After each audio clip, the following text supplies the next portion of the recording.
They called her a leech. They called her a nobody. For 3 years, Brenda scrubbed their floors, cooked their meals, and endured the sneers of the Hawthorne family, all for the sake of a husband who wouldn't even look her in the eye. But when Liam Hawthorne threw the divorce papers on the table, laughing as he kicked her out with nothing but the clothes on her back, he made the biggest mistake of his life. He didn't know that the penniless orphan he was discarding was actually the hidden CEO of Stratton Enterprises, a woman capable of buying his entire family's legacy with pocket change. And today, the check comes due. The silence in the Hawthorne dining room was always loud, but tonight it was deafening. The crystal chandelier above cast a cold, unforgiving light on the mahogany table where the Hawthorne family sat. Beatrice, the matriarch, at the head. Liam, her son and the golden boy, to her right, and Jessica Sterling, the daughter of a real estate tycoon, seated uncomfortably close to him. Brenda stood by the swinging kitchen doors, her hands red and raw from scrubbing the pots used to prepare the coq au vin that sat half-eaten on their plates. She wiped her hands on her faded apron, taking a deep breath. It was their 3rd anniversary. She had a small gift in her pocket, a watch she had saved for months to buy. It wasn't a Rolex, like the one Liam wore, but it was engraved. "More wine, Brenda. Don't just stand there like a statue," Beatrice snapped, not even looking up from her plate. Her voice was sharp, like shattering glass. "Honestly, Liam, I don't know why we don't just hire a professional maid. At least they would know proper service etiquette." Liam didn't defend her. He never did. He swirled the expensive Cabernet in his glass, his eyes fixed on Jessica, who giggled at something he whispered. Brenda stepped forward, the bottle of wine trembling slightly in her hand. I have something for you, Liam," she said, her voice barely a whisper. The room went silent. Beatrice dropped her fork with a clatter. "Excuse me?" Beatrice hissed. "We are entertaining a guest, Brenda. You do not speak unless spoken to." Liam finally turned his head. His handsome face, once the source of Brenda's butterflies, was twisted in a look of mild annoyance, as if he were looking at a stain on his expensive Italian suit. "Actually, Mother." "Let her speak," Liam said, though his tone was devoid of kindness. "It's perfect timing, really." He reached into his inner jacket pocket. Brenda's heart leapt. Did he get her a gift too? Did he remember? He pulled out a thick, manila envelope and slid it across the polished table. It stopped inches from her apron strings. "Happy anniversary, Brenda," Liam said flatly.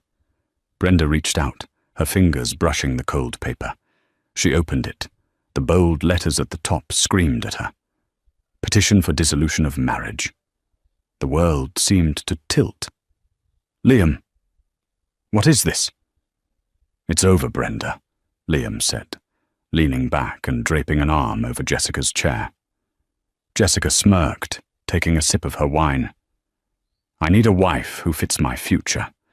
With the merger coming up between Hawthorne Industries and the Sterling Group, I need someone who understands our world. Not whatever you are." "A charity case," Beatrice supplied helpfully, dabbing her mouth with a napkin. "We took you in when you had nothing. An orphan with no connections, no money, no pedigree. We gave you a roof over your head. I was your wife," Brenda said, her voice shaking.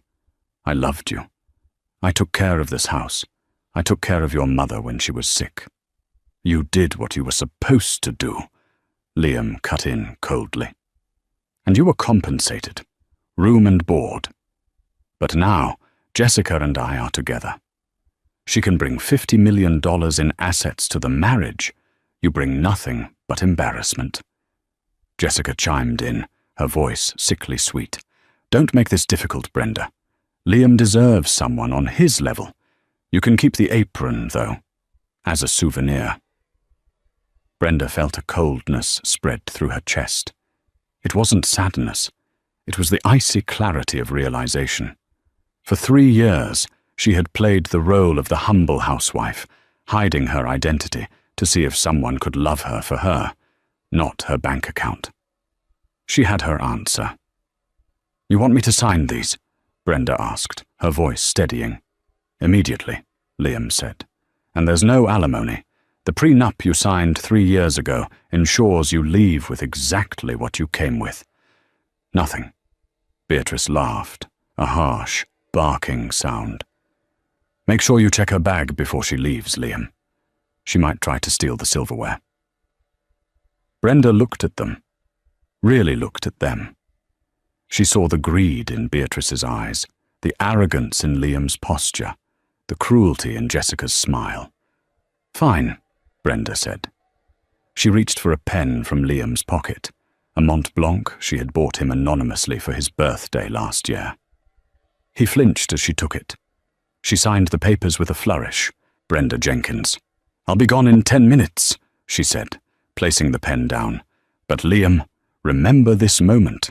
You aren't losing a liability. You're losing your only safety net." Liam laughed, shaking his head. "Safety net? Brenda, you can't even afford an Uber. Get out of my house." Brenda walked up the grand staircase of the Hawthorne estate for the last time. She didn't cry. The tears had dried up somewhere between the second and third insult. She went to the guest room. She hadn't shared a bed with Liam in 6 months, and pulled out a single battered duffel bag. She packed 2 pairs of jeans, 3 t-shirts, and the locket her grandmother gave her. She left the jewelry Liam had bought her for appearances. She left the expensive dresses Beatrice forced her to wear at galas where she was ignored. She walked back downstairs. The laughter from the dining room was loud and raucous. They were toasting to her departure. She walked out the heavy oak front door and into the biting cold of the November night. The wind whipped her hair across her face, but she didn't feel the chill. She felt lighter. As the heavy gates of the Hawthorne estate clicked shut behind her, she walked down the long, winding driveway toward the main road. A light rain began to fall, soaking her thin sweater. A few cars passed, splashing water onto her jeans. It was the perfect image of defeat. Or so it seemed. Brenda reached the corner of the street near a secluded bus stop. She reached into the hidden pocket of her duffel bag and pulled out a phone. It wasn't the cracked iPhone 8 Liam allowed her to have.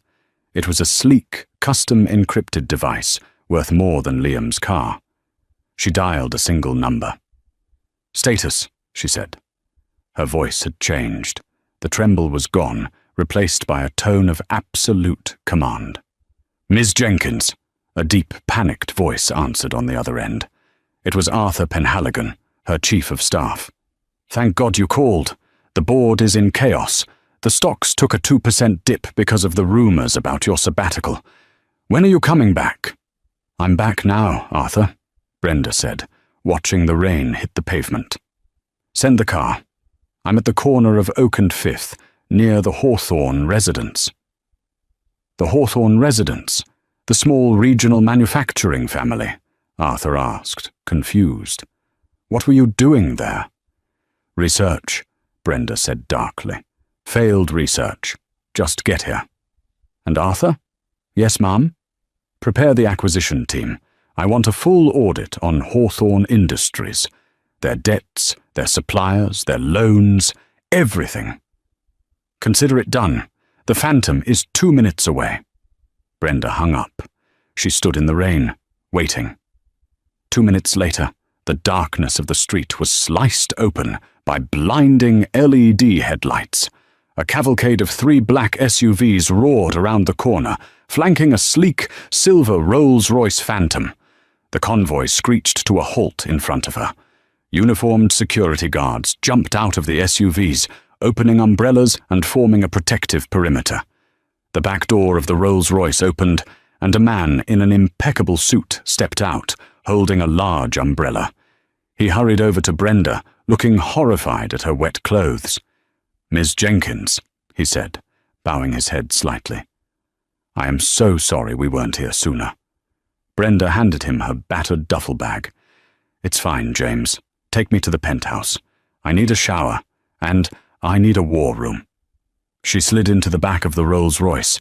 The interior smelled of rich leather and success. She picked up the tablet waiting for her on the seat. The screen lit up, displaying the logo of her empire, Stratton Enterprises. Stratton Enterprises wasn't just a company. It was a global conglomerate. Tech, pharmaceuticals, and, ironically, the very bank that held the mortgage on the Hawthorne estate. Brenda tapped the screen, pulling up the file on Hawthorne Industries. It was a small, struggling company, kept afloat by loans and the desperate hope of a merger with the Sterling Group. "You called me a penniless orphan," Brenda whispered to the empty car as the driver pulled away, leaving the muddy curb behind. She looked at the financial data on the screen. Hawthorne Industries had a debt of $12 million due next month. The bank, her bank, had been lenient because of Liam's late father's reputation. "James," Brenda said to the driver. "Yes, ma'am?" "Call the bank division. Tell them to call in the Hawthorne loan. Immediately. No extensions." "Yes, ma'am.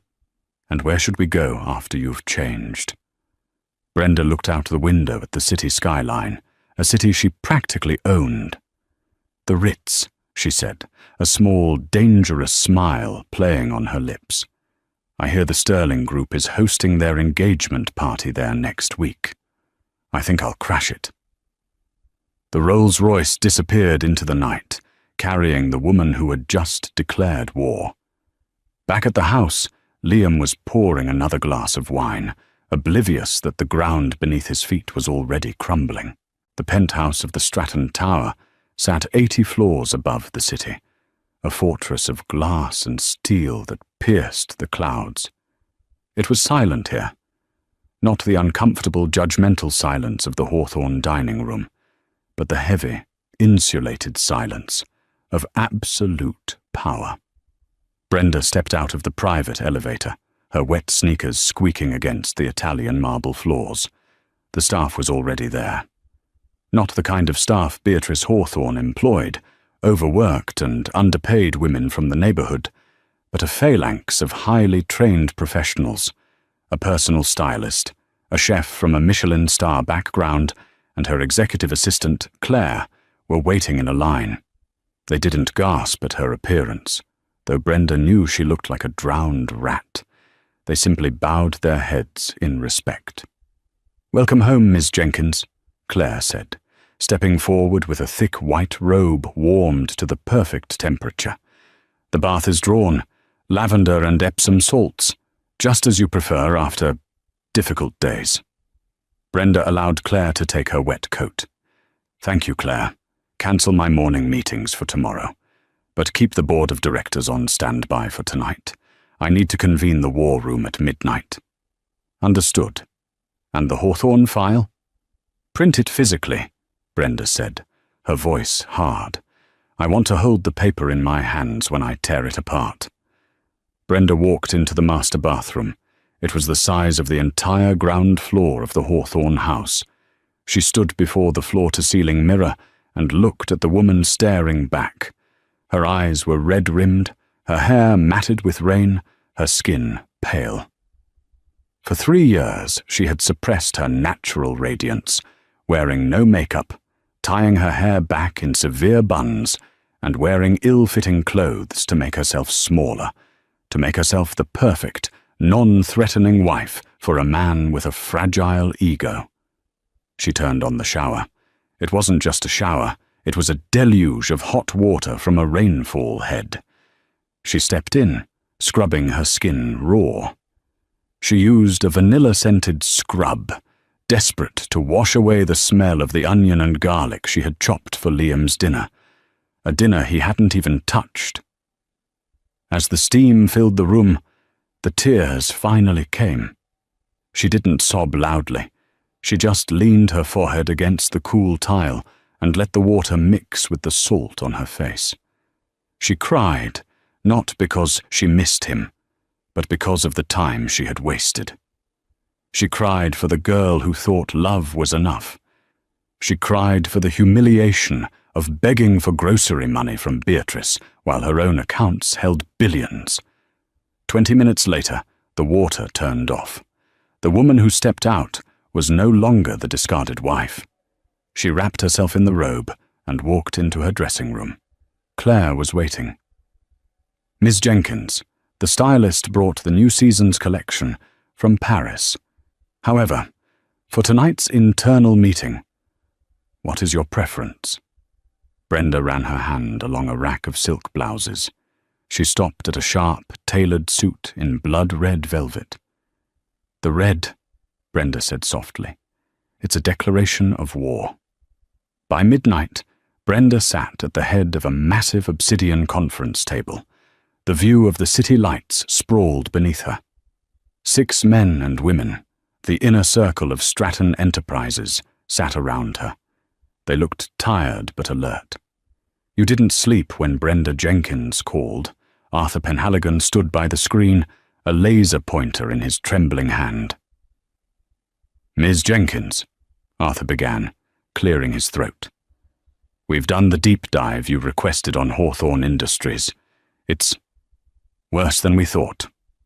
Show me, Brenda commanded, sipping a cup of black coffee. Arthur clicked a button. A web of red lines appeared on the screen, connecting Hawthorne Industries to various banks and suppliers. Liam Hawthorne has been leveraging the company assets to fund a lifestyle he can't afford, Arthur explained. The cars, the trips to Monaco, the jewelry for Ms. Sterling. It was all bought on company credit. They are technically insolvent. The only reason they haven't declared bankruptcy is a bridge loan from Apex Capital. Brenda's eyes narrowed. Apex Capital? That's one of our subsidiaries, isn't it? It is, Arthur nodded. A low-level subsidiary. We hold their mortgage, their factory equipment loans, and their operating line of credit. The total debt is $15 million. Brenda leaned back in her leather chair, tapping her fingernails against the obsidian table. The sound was rhythmic, like a ticking clock. And the Sterling merger? She asked. Why is Jessica Sterling marrying him if he's broke? That's the key, Arthur said, clicking to the next slide. The Sterlings don't know the extent of the debt. Liam has been cooking the books. He's presenting Hawthorne Industries as a healthy company with temporary cash flow issues. If the merger goes through, he uses the Sterling fortune to pay off the debt before anyone notices. He is using Jessica Sterling as a bailout. A dark smile curled on Brenda's lips. So he's a fraudster, not just an adulterer. Precisely, Arthur said. If we call the loans now, the audit will reveal the fraud. The merger will collapse. The Sterlings will run for the hills. Brenda stood up and walked to the window. She looked out at the city, specifically toward the suburb where Liam was likely sleeping soundly, dreaming of his new life. Don't just call the loan, Arthur, she said, her voice barely a whisper, yet it carried to every corner of the room. I want you to invoke the bad faith clause in the contract. Freeze their accounts first. I want his credit cards to decline when he tries to buy his morning coffee. I want the factory gates locked before the workers arrive. I want to suffocate him. It will be done by 8:00 a.m., Arthur confirmed. And one more thing. Brenda turned back to the room. The engagement party at the Ritz. Get me an invitation. Ms. Jenkins, Claire interjected gently. It's a private event. The Sterlings are very exclusive. Brenda looked at Claire, her eyes flashing with a dangerous intensity. By the Ritz, Claire. If I own the hotel, I don't need an invitation to inspect the ballroom. The morning sun hit the Hawthorne estate, but the house felt cold. Without Brenda there to wake up at 5 a.m. to adjust the thermostat and brew the coffee, the house was stagnant. Liam woke up with a headache. He rolled over, expecting to see Jessica, but she had gone back to her own penthouse the night before. She refused to sleep on used sheets, as she called them. "Brenda, coffee!" Liam yelled out instinctively, rubbing his temples. Silence. Then he remembered. He chuckled to himself. Right, the witch is gone. He felt a surge of relief. No more moping, no more sad eyes watching him across the table. He was free. He got out of bed, threw on a silk robe, and went downstairs. The kitchen was a mess. Dirty dishes from last night's dinner were still piled in the sink. The smell of stale wine and congealed sauce hung in the air. "Mother," Liam called out, "where is the maid? This place is a pigsty." Beatrice walked into the kitchen, looking disheveled. "The agency said they can't send anyone until tomorrow. We'll just have to make do. We can eat breakfast out. Let's go to Le Jardin." Liam nodded. "Fine. I have to meet the wedding planner with Jessica later anyway. I need to pick up a new suit." 2 hours later, Liam and Beatrice were seated at Le Jardin, the city's most pretentious brunch spot. Liam signaled for the check after a meal of truffle eggs and champagne. He felt like a king. He tossed his Platinum American Express card onto the tray with a practiced flick of the wrist. The waiter took it and walked away. Liam leaned back, smiling at his mother. "Once the merger is signed next week, Mother, we are going to renovate the estate. Get rid of all that tacky furniture Brenda liked." "Good riddance," Beatrice sniffed. The waiter returned. He wasn't smiling anymore. He looked awkward, shifting his weight from foot to foot. "Sir," the waiter said quietly, "I'm afraid the card was declined." Liam laughed. "Impossible. Run it again. It's a platinum card. There's no limit." "I ran it 3 times, sir. It says, 'Card seized by issuer.' Do you have another form of payment?" Liam felt a prickle of heat on his neck. "Must be a glitch," he muttered. He pulled out his corporate visa. "Try this one." The waiter returned 2 minutes later, looking even more uncomfortable. "Declined as well, sir.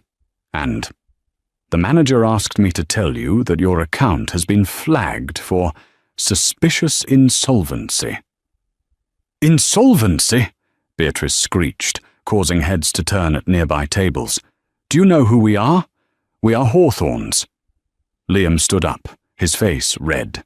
He threw a wad of cash, the last of the cash he had in his wallet, onto the table. It barely covered the bill. "Keep the change. I'm calling the bank." He stormed out of the restaurant, dialing the number for his private banker, Mr. Blackwood. "We're sorry," a robotic voice answered. "The number you have dialed is no longer in service." While Liam was having a meltdown on the sidewalk, Brenda was stepping out of the Rolls-Royce in the fashion district. She wasn't wearing business attire now. She was wearing a cream-colored cashmere coat, oversized sunglasses, and boots that cost more than Liam's car. She entered Valentina's, the most exclusive bridal and evening wear boutique in the city. This was where Jessica Sterling bought all her clothes. Brenda browsed the racks, her fingers trailing over the silk. The shop assistants ignored her at first, judging her by the lack of visible logos on her clothes, mistaking quiet luxury for simplicity. Suddenly, the bell above the door chimed aggressively. Jessica Sterling marched in, followed by 2 frantic assistants. Jessica looked stressed. "I need the dress, Valentina," Jessica barked at the owner, who rushed out from the back. "The gold sequin one for the engagement party. I need it altered by tomorrow." "Miss Sterling," Valentina said nervously. We have a slight problem. You put the dress on hold, but the deposit wasn't paid within the 24-hour window." "So what?" Jessica snapped. "I'm good for it. Liam will pay for it. Put it on the Hawthorne account." Brenda, standing behind a rack of evening gowns, froze. She watched through the gap in the clothes. We tried to run the Hawthorne account this morning for the deposit, Valentina whispered, lowering her voice. It bounced, Miss Sterling. We were told the assets are frozen. Jessica's face went pale. What? That idiot! He probably forgot to transfer the funds. She huffed, digging into her own purse. Fine.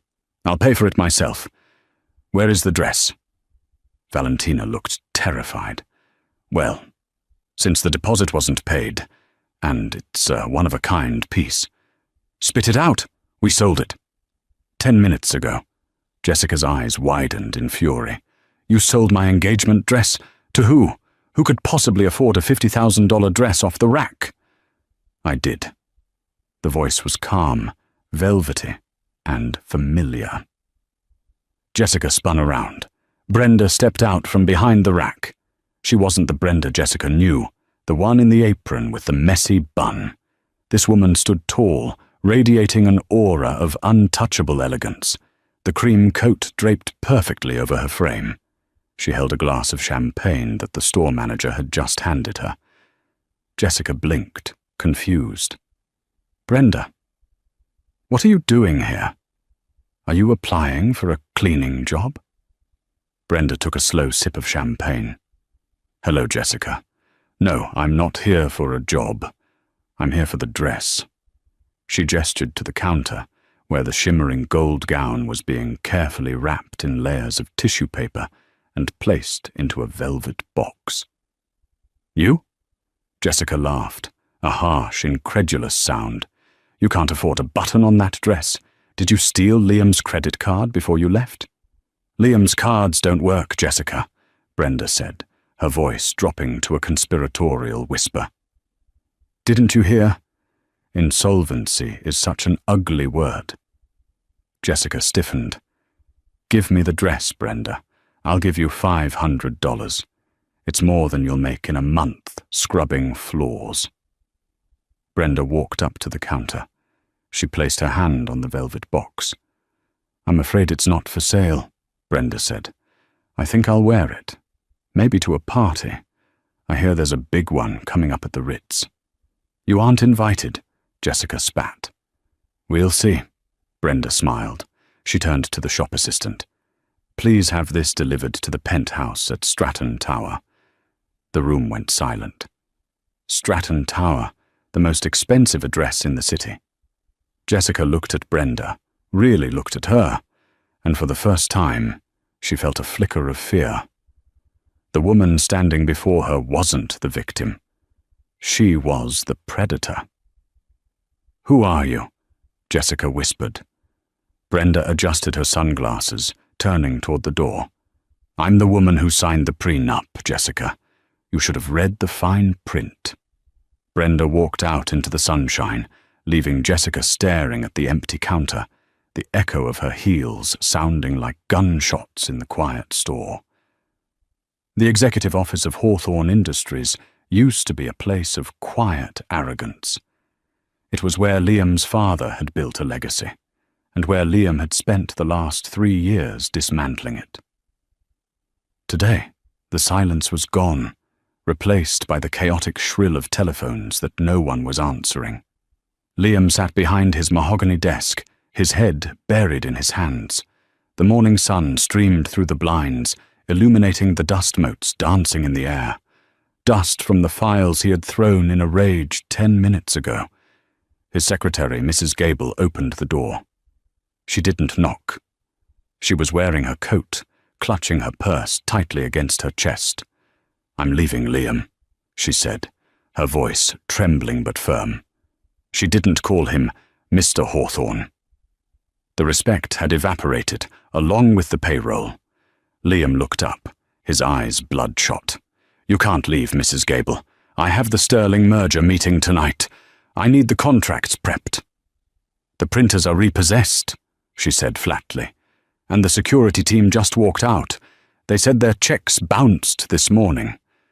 I can't work for free, Liam. I have a mortgage.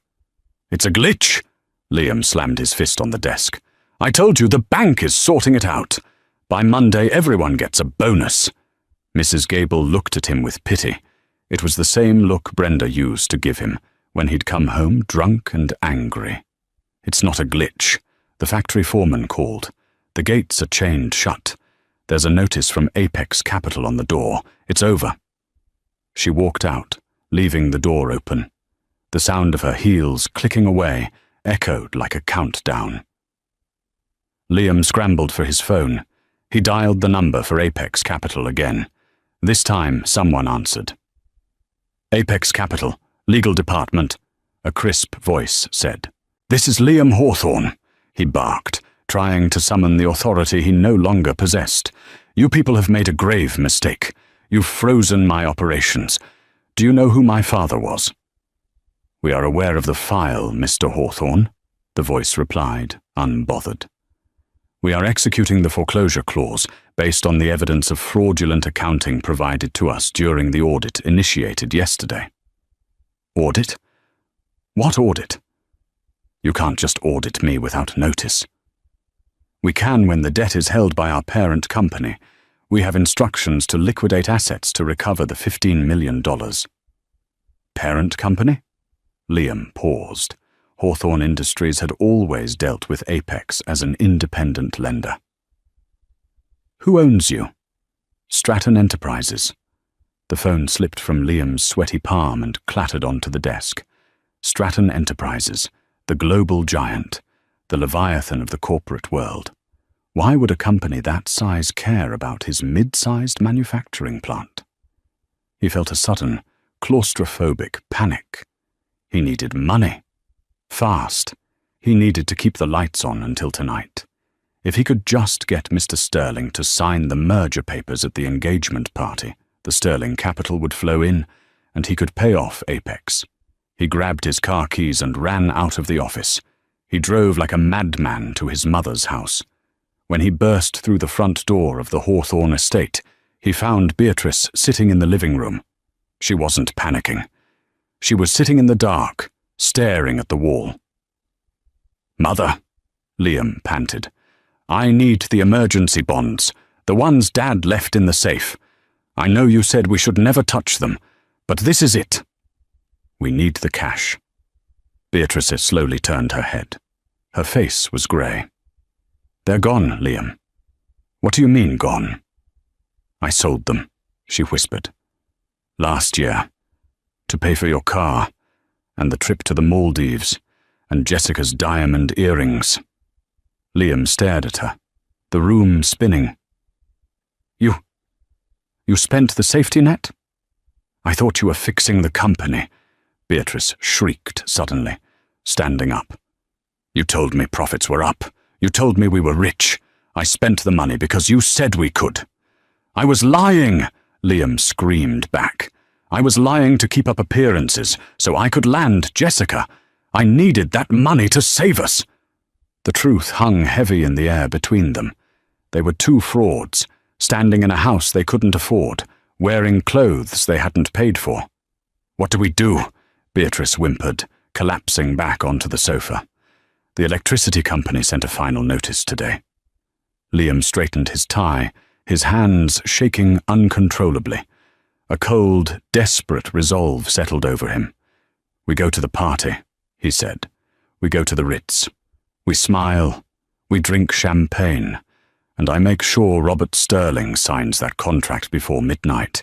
It's the only way out. If he signs, we use his money to fix this. If he doesn't—" He didn't finish the sentence. There was no "if he doesn't." It was sign or die. The grand ballroom of the Ritz-Carlton was a masterpiece of opulence. Crystal chandeliers the size of small cars hung from the gold-leafed ceiling, casting a warm, flattering glow over the city's elite. A string quartet played soft, classical music in the corner, struggling to be heard over the hum of gossip and the clinking of crystal glasses. This was the engagement party of the year. Liam Hawthorne and Jessica Sterling, the union of manufacturing and real estate. But for Liam, it felt like a funeral. He stood near the ice sculpture, a swan that was slowly melting, much like his composure. He was wearing an old tuxedo, because his new one was still locked inside the tailor's shop he couldn't pay. He hoped no one noticed the slightly frayed cuff. Jessica was by his side, her hand gripping his arm so tight her nails were digging into his skin. She wasn't wearing the gold sequin dress from Valentina's. She was wearing a silver one she had dug out of her closet. It was beautiful, but she was seething. "Stop sweating," Jessica hissed through her teeth, smiling fake smiles at the guests passing by. "You look like you're on trial." "I'm hot," Liam muttered, wiping his forehead with a handkerchief. "Where is your father?" "He's in the VIP lounge. He's..." "Hesitant, Liam." "Hesitant? Why?" Liam's heart hammered against his ribs. "He heard rumors today," Jessica said, her eyes darting around the room. "People are talking about the factory gates being locked, about checks bouncing. He wants to delay the signing." "We can't delay," Liam snapped, too loud. A couple nearby turned to look. He lowered his voice to a desperate whisper. "Jessica, you have to convince him. Tell him it's just a restructuring phase. Tell him the merger is the only way to stabilize the market. If we don't sign tonight, the deal is off." Jessica looked at him, her eyes narrowing. She wasn't stupid. She saw the desperation. "Liam," she said slowly, "is there something you're not telling me? My credit card didn't work at the salon today either. It's linked to your account." "It's a bank error," Liam lied, the lie tasting like ash in his mouth. "Just get your father." At that moment, the lights in the ballroom dimmed. The murmur of the crowd died down. A spotlight swept across the floor, focusing on the grand double doors at the top of the sweeping staircase. The general manager of the Ritz stepped into the spotlight, holding a microphone. "Ladies and gentlemen," he announced, his voice booming. "Welcome to this evening of celebration. Before we proceed with the toasts, I have a special announcement.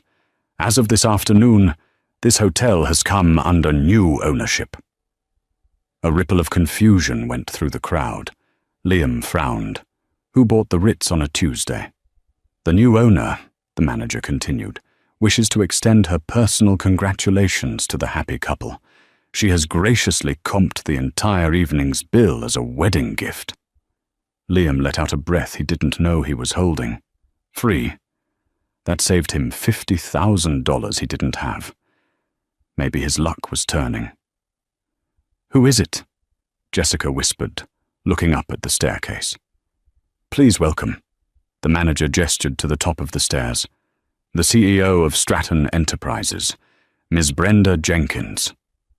The name hit Liam like a physical blow. The air left his lungs.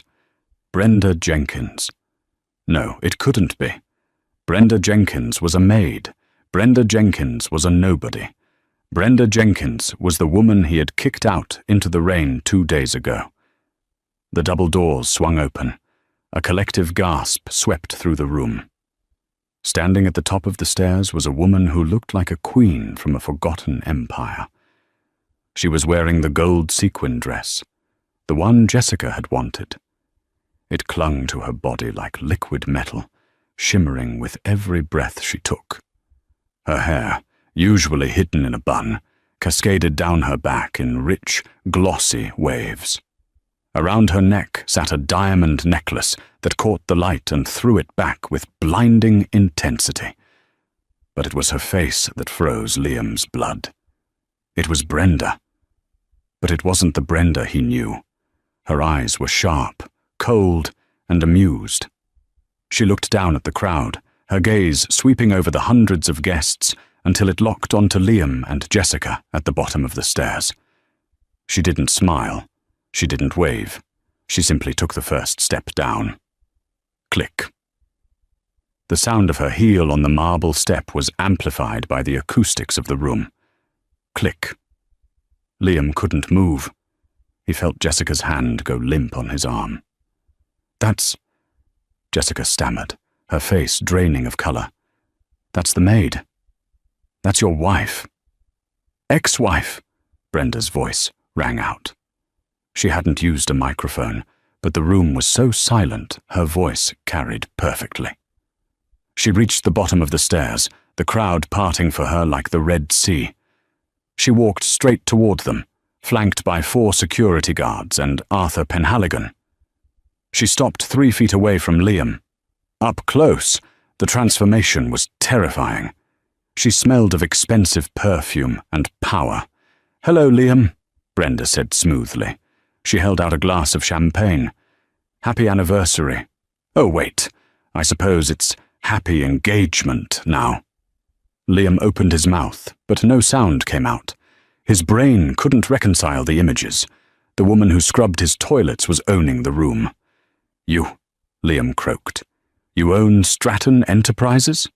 "I do," Brenda said, taking a sip of her drink. "And by extension, I own Apex Capital, which means I own your debt. And as of this afternoon," she gestured around the room, "I own the venue you're standing in." She turned her gaze to Jessica. Jessica was staring at the gold dress with hatred and envy. "Lovely dress, isn't it?" Brenda asked innocently. "I picked it up yesterday.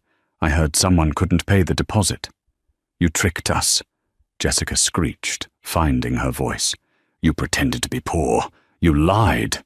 "I never lied," Brenda said, her voice dropping to a steely chill. "I simply didn't tell you. I wanted to see if Liam loved me, or if he just needed a prop. I got my answer."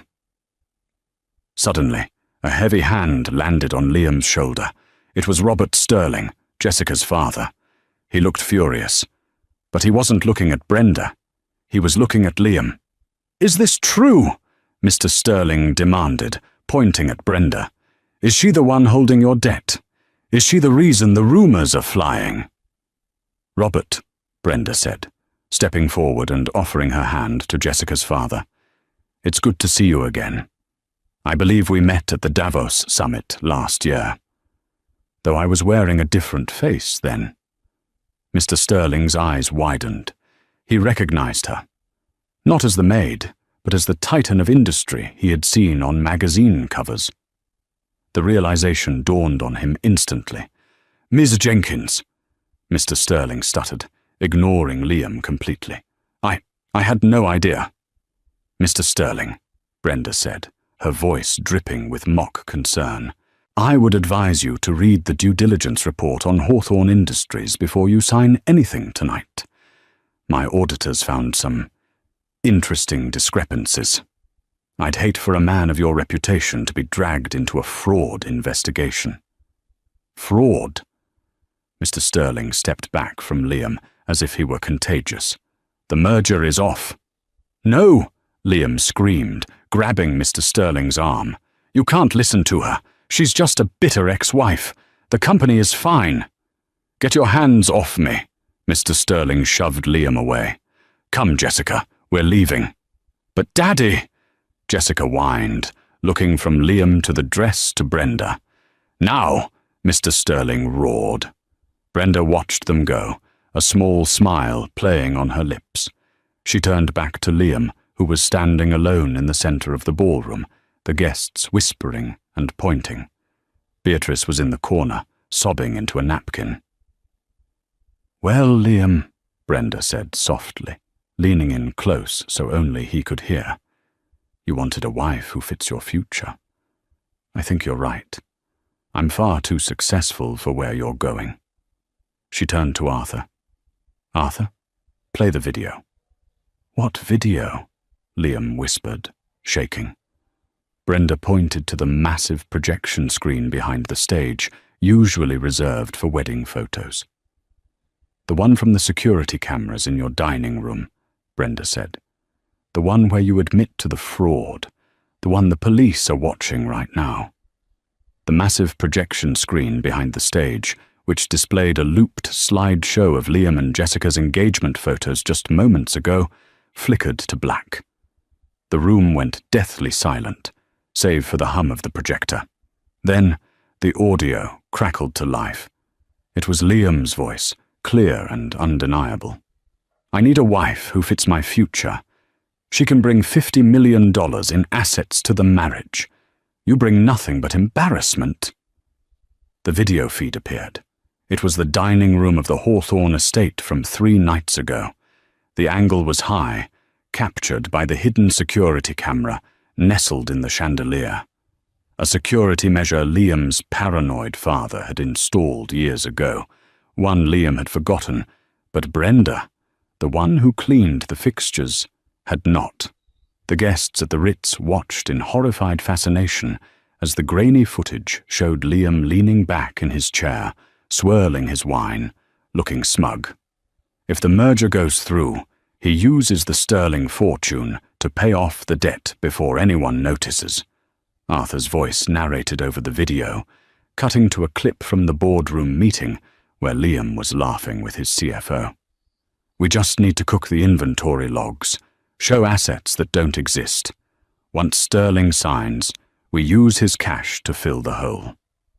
A gasp rippled through the ballroom. This wasn't just embarrassment.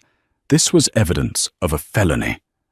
Liam stood frozen in the center of the dance floor, his face draining of blood until he looked like a wax figure. He looked at the screen, then at Brenda. "Turn it off!" he screamed, his voice cracking. "It's a deep fake. It's AI. She's framing me." He lunged toward the AV booth, but 2 of Brenda's security guards stepped in his path, blocking him like granite walls. "It's over, Liam," Brenda said, her voice calm, cutting through the rising murmur of the crowd. "You wanted the world to know who you are. Now they do." The double doors at the entrance of the ballroom burst open again. This time it wasn't a catering team. It was 6 uniformed officers and 2 detectives in plain clothes. Liam Hawthorne, the lead detective, a man with a grim face named Detective Miller, barked out. Liam stumbled back, knocking over a tray of champagne flutes. Glass shattered around him, a symphony of his destruction. I can explain. It's a misunderstanding." "You have the right to remain silent," Detective Miller said, marching across the dance floor. He grabbed Liam's wrists and spun him around. The metallic clink of handcuffs echoed louder than the music ever had. "You are under arrest for corporate fraud, embezzlement, and falsifying financial records." Beatrice screamed. It was a primal, terrified sound. She rushed forward, grabbing the detective's arm. "No, you can't take him! He's a Hawthorne! Take her!" She pointed a trembling finger at Brenda. "She did this! She hacked our accounts!" Detective Miller gently but firmly pushed Beatrice away. "Ma'am, we have the bank records. We have the IP addresses. And thanks to Ms. Jenkins' cooperation, we have the whistleblowers from your own accounting department. Step back." Beatrice looked around the room, her eyes wild. She saw the judgmental stares of her friends, the people she had tried so hard to impress. She saw the sneer on Jessica Sterling's face. "I didn't know," Beatrice wailed, turning on her son instantly. "I had nothing to do with it. Liam did it all. He lied to me too. Don't arrest me." Liam looked at his mother, the betrayal hitting him harder than the handcuffs. "Mother?" he whispered. "You spent the money. You knew." "Liar!" Beatrice shrieked, backing away. Brenda watched the scene unfold with a cold detachment. She walked slowly toward Liam, the crowd parting for her out of fear and awe. She stopped inches from him. The smell of his expensive cologne was now mixed with the sour scent of fear. "Brenda," Liam pleaded, tears streaming down his face. "Brenda, please. You can stop this. You own the bank. You own the debt. Just forgive it. Please. I'm your husband. We had 3 years. Brenda tilted her head, looking at him as if he were a stranger. "We didn't have 3 years, Liam," she said softly. "I had 3 years of hoping. You had 3 years of using a servant you didn't have to pay." "I loved you," Liam lied, desperate. "No," Brenda corrected him. "You loved the control, and now you have none." She leaned in closer, her voice dropping to a whisper that only he could hear. "I told you that you weren't losing a liability, but a safety net. Well, Liam, you're falling now, and I'm not catching you." "Get him out of here," Detective Miller ordered. As the police dragged Liam out of the ballroom, he thrashed and screamed Brenda's name, but she didn't turn around. She stood still, the gold dress shimmering under the chandeliers, a monument to her victory. Jessica Sterling walked up to Brenda. The arrogance was gone, replaced by a terrified respect. "Miss Jenkins," Jessica said, her voice shaking. I didn't know." "I know you didn't," Brenda said, turning to face her. "You were just another transaction to him, Jessica. A bailout with a heartbeat. Consider this my engagement gift to you. I saved you from marrying a felon." Brenda turned to Arthur. "Clear the room. The party is over." 6 months later, the morning sun filtered through the blinds of the visiting room at the State Correctional Facility. Brenda sat on one side of the glass partition, looking impeccable in a navy business suit. On the other side, Liam sat in an orange jumpsuit. His hair was shaved, his face gaunt. The arrogance had been scrubbed away by the harsh reality of prison life. He picked up the phone receiver. His hands were rough. "You came," he said, his voice hoarse. "I had to sign the final divorce papers," Brenda said, sliding the document through the slot. "And I wanted to deliver the news personally." "What news?" Liam asked, looking at the papers. "That you've taken everything? The house is sold. Mother is living in a state-assisted apartment. Is that enough for you?" "The house was sold to pay back the creditors," Brenda said, matter-of-factly. "But that's not the news." She pulled a magazine out of her bag and pressed it against the glass. It was the cover of Forbes. Brenda was on the front, smiling, confident and strong. The headline read, "The Phoenix of Wall Street, How Brenda Jenkins Turned Betrayal into Billions." "I'm launching a foundation today," Brenda said. "The Second Chance Initiative. It provides legal aid and financial support for spouses trapped in abusive or financially controlling marriages. I named the first grant after your mother." Liam's jaw dropped. "You're mocking us." "I'm learning from you." Brenda stood up, smoothing her skirt. "You taught me that kindness without power is just submission. I won't make that mistake again." She turned to leave. "Brenda!" Liam shouted, slamming his hand against the glass. "Do you ever miss me? Do you ever miss what we had?" Brenda paused at the door. She looked back at the man who had once been her world, the man who had thrown her away like garbage. "I miss the girl I was," she said, "but she's gone.